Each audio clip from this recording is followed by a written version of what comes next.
Daf Zayin Amud Bey 7b of Maseches Megillah contains the famous statement of Rava, where Rava says, "Mechayev inish levesume bepuria." A person is obligated levesume to become intoxicated on Purim. Ad lo yada ben Arur Haman lebarach Mordechai, until they cannot tell the difference between cursed is Haman and blessed is Mordechai. And Rashi says that levesume means lehishtaker beyayin, to become drunk with wine. Tosfos quotes a Yerushalmi that it's not just the difference between cursed is Haman and Baruch Mordechai, but also cursed is Zeresh, the wife of Haman, and blessed is Esther. Cursed are all the Rishayim, the wicked, and blessed are all the Jews. That's based on a Yerushalmi. Now the Gemara then goes on and tells us the story of Rabbah and Reb Zera. They were once having a Purim Suda together, and the Gemara says, "Come, Rabbah, shachtei Rabbi Zera." Rabbah got up and he slaughtered Rabbi Zera. Sounds like he killed him. And then Lamachar, the next day, Ba'i Rachami, he davened for him, Ve'achye, and he revived him. Lashana, the next year, Amar Le, so Rabbah said to Reb Zera, Nesi Marvin Abitsudas Purim, come, let's have our Purim suit together. And he responded that not every time does a miracle happen. I don't think I want to have my Purim suit with you again. So that is the Gemara. Now the Maharsha writes, and others also say that it's not to be taken literally that he killed him. The Maharsha says it would be very strange to read it in the simple understanding. He suggests that shachta, he slaughtered him, means that Rabbah forced Reb Zera to drink so much that Reb Zera overdosed and became sick. As a result, it put him out, and that's why it says slaughter him, because slaughtering is at the throat, and he made him drink a lot down his throat, and he davened for him the next day, I guess, after he had sobered up, and miraculously he was revived. Still, he did not agree to join again in the following year's Seuda. Now, practically in halacha, how does this? What are we to take from this Gemara? What is our obligation on Purim? Is this an obligation? Is this a mitzvah? Is this something actually that's to be avoided? We're not supposed to do it. How are we to take this Gemara? So the Ran actually quotes it from Rabbeinu Ephraim, one of the Balei Tosfos. The Ran says that Rabbeinu Ephraim says that the story is coming to tell you that you shouldn't do this. That why did the Gemara bring a story that had such a violent occurrence? So it's to tell you that we don't paskin like Rava. Rava says to get drunk, and look what happens when you get drunk, and you shouldn't. That's how the Rabbeinu Ephraim understood the Gemara. That he seems to be what we call a das yachid. He's the only opinion, as far as I know, that says that. And the accepted halacha is that one should, again, we'll see do what, but drink something. The truth is that Beis Yosef also quotes from the Orchos Chaim, also one of the Rishonim, the early commentators, who says that it doesn't mean to get drunk. Levesumi doesn't mean to get drunk. Getting drunk is a terrible thing. There's no worse avera. It causes all sorts of things, and all sorts of averos, all sorts of sins, and just means to drink a little bit more than one is supposed to drink. That's what the Beis Yosef quotes from the Orchos Chaim. Now, just going back to Rabbeinu Ephraim for a second, Rabbeinu Ephraim said that from the story you learn that you shouldn't actually get drunk. I would just ask on Rabbeinu Ephraim that the story actually doesn't seem to imply that, because it says that the next year they didn't want to eat together, or Reb Zera didn't want to eat with Rabbah. Now, if the lesson to be learned from that story is that actually you shouldn't drink, then why didn't they learn that lesson? They were still planning to drink the next Purim, because if they weren't going to drink, then they could join each other for the Suda. It seemed they still planned to drink. Just Reb Zera said, "I don't want to be drinking with you, Rabbah." So the implication is that even after that story, they still understood that they should become intoxicated on Purim. So how is this to be understood? Now, the Darkei Moshe, written by the Ramah, or Moshe Isserles, this is his commentary the Beis Yosef that I just mentioned is Rabbi Yosef Karo, the author of the Shulchan Aruch. It's his commentary on the Torah, on the Arba Turim. And Rav Moshe Isserles also, the Ramah has a commentary called Darkei Moshe. These were both written before the Shulchan Aruch. Before the Beis Yosef, before Rabbi Yosef Karo wrote the Shulchan Aruch, he wrote his Sefer Beis Yosef on the Torah and really based his Shulchan Aruch on that. The Ramah also, before he made his glosses on the Shulchan Aruch, he wrote a commentary on the Torah, expanding on what Beis Yosef wrote, called Darkei Moshe. And in the Darkei Moshe, the Ramah brings a number of different understandings of what this means, that one should become intoxicating until they don't know the difference between Ar Haman and Baruch Mordechai. One idea that he brings is that the gematria of Ar Haman, cursed is Haman, is equal to the gematria of Baruch Mordechai. And so a person has to drink enough that they can't make that calculation. You don't know the difference between Ar Haman and Baruch Mordechai, meaning you don't know the calculations. You can't figure it out. That's how much one should drink. He brings another opinion that it means that one should drink and fall asleep. If you drink and fall asleep, then you don't know the difference. You don't know anything when you're sleeping. And that's what it means. He says that's the implication of the Rambam.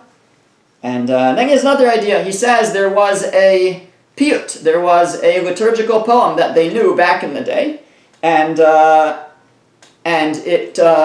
each stanza, at the end of each stanza, you would say, first stanza you would say Ar Haman, then the next stanza you'd say Baruch Mordechai, and you had to kind of keep track, what were we up to? And it took a certain clarity to know what the proper refrain was at the end of each stanza. And so the mitzvah is to drink enough that you can't keep track of which stanza you're up to. And then he concludes and he says that, he quotes from the Agos Maimonios, that it's a mitzvah to do this, it's a nice thing, but it's not that you're not yotzei your mitzvahs of Purim. If you don't do it, even if one doesn't get drunk, they're still yotzei Purim. That's what he writes in Darkei Moshe. Now if we move ahead to how they actually rule in the Shulchan Aruch, so in the Shulchan Aruch himself, Rabbi Yosef Karo, just brings the Gemara straight up. Chayev inish l'besume b'purya ad lo yada bein Ar Haman Baruch Mordechai. Straight up, just as the Gemara said, a person isn't obligated to become intoxicating until they don't know the difference between Ar Haman, cursed is Haman, and Baruch Mordechai. He leaves it at that. Seems to be very straightforward. A person should drink on Purim. The Ramah, though, brings these other ideas. He says, Yesh Omrim, some say that you don't have to get so drunk. You should just drink more than what you normally drink. That was something the Beis Yosef had mentioned. Just drink more than you normally drink. And then go to sleep. And if you're sleeping, so then you don't know the difference.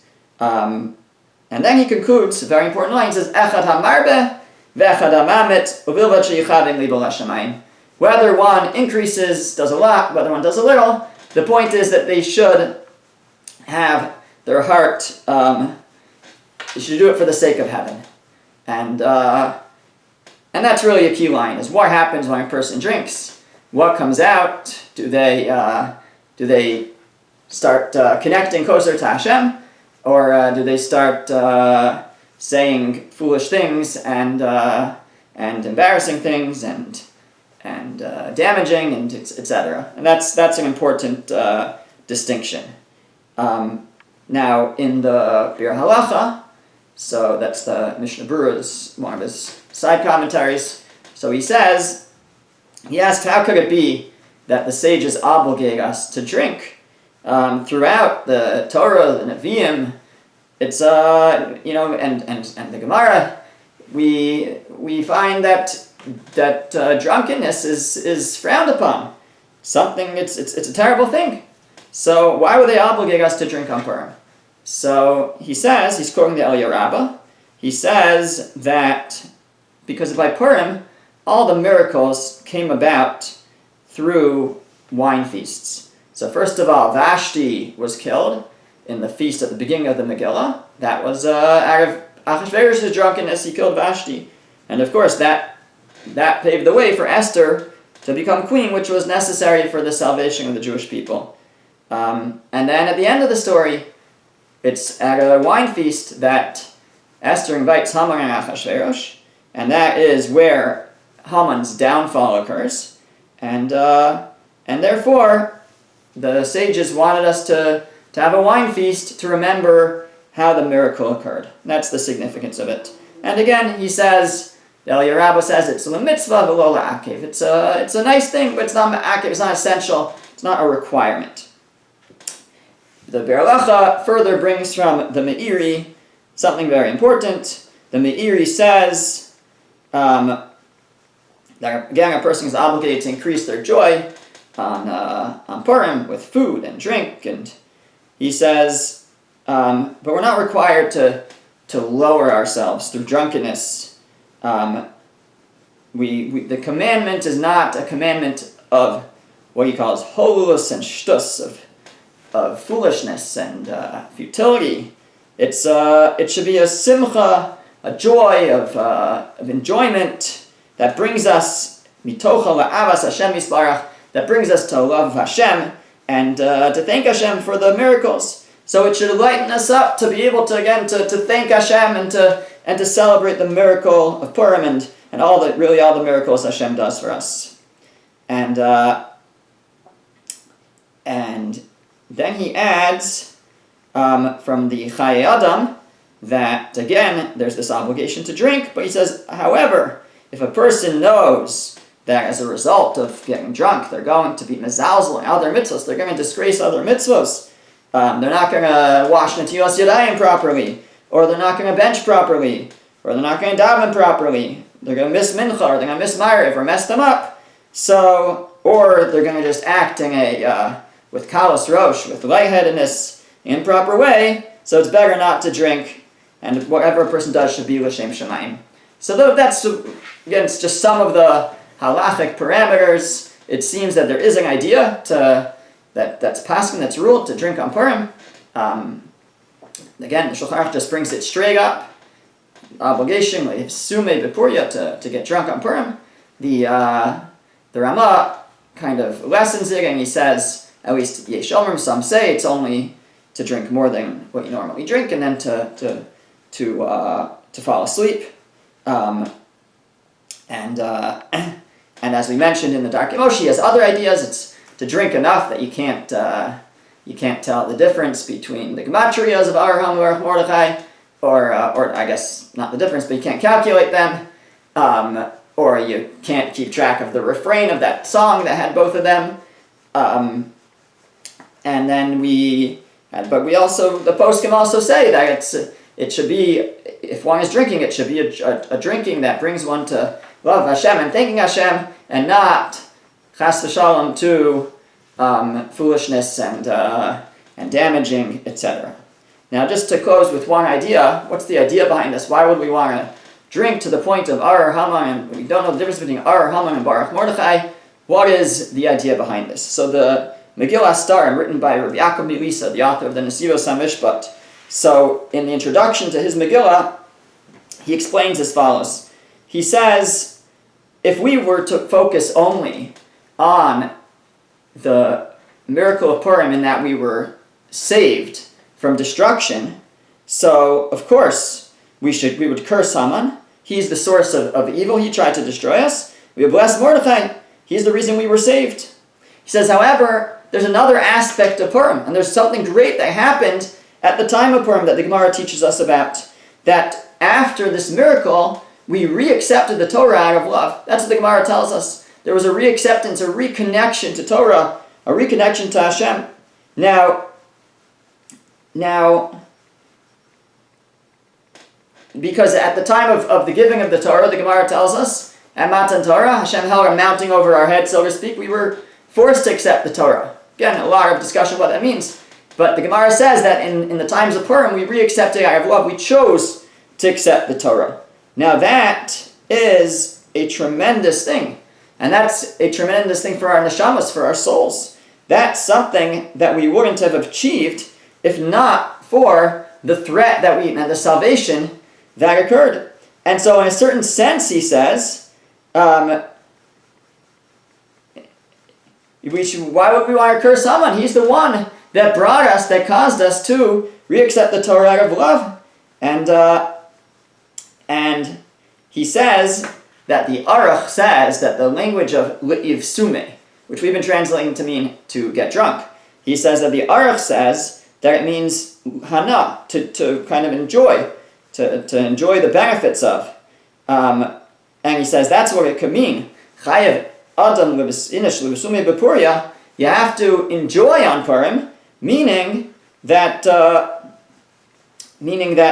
we should have joy and pleasure on Purim for not what's to come in this world, but for the next world, for that which we achieved as a result of Purim, that's which we attained as a result of Purim.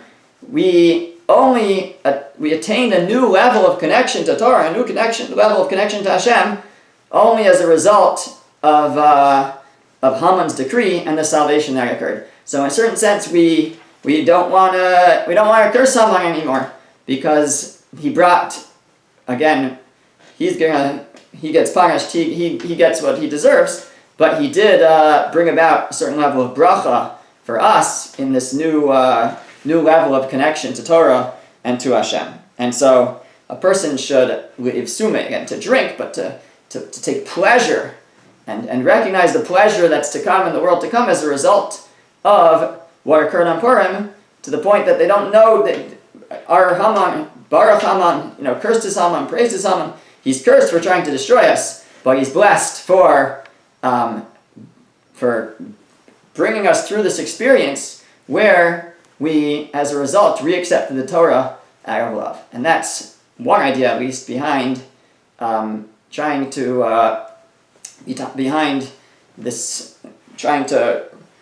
let go of just cursed Haman, and really to realize that we also have to bless Haman for what he did for us in the end, the benefit that we'll get as a result in the world to come. That's the idea of the Nesivos of Rabbi Yaakov Melisa. Because just to add, it's almost similar to what he's saying, but there's also an idea that relates that we don't know what's good, what's bad. Right? It was bad, it was terrible, he was going to do to us, but ultimately this was part of Hashem's plan, and the results, and there's much that could be discussed about what resulted from it, but just this result, for example, this result of re-accepting the Torah is a tremendous thing. And so sometimes we think we know everything, we know what's good, we know what's bad, and when we get a little intoxicated, we get a little tipsy, so then our judgment isn't as good, but our judgment isn't as good. We don't judge as much. We can let go a little bit of our judgment. And yeah, we don't know exactly what's cursed, what's blessed, what's good, what's bad. And the Purim story is a classic example of that, because we look at what happened as a result. And more good things happened as a result. So we have a day of Purim as a result. There's a whole approach that we were able to rebuild the second Beis HaMikdash as a result. So many good things happened as a result of a bad thing. So what's bad and what's good, we don't really know. So on Purim, we get a little tipsy in order to kind of let go of our judgmental ways. We don't know what's Ar Haman, what's Baruch Mordechai, what's good, what's bad. Ultimately, Hashem has a plan for the world, and sometimes we have to just realize that we're not the ones in charge. Hashem is running things. And when we let go a little bit on Purim, we can hopefully come to that realization.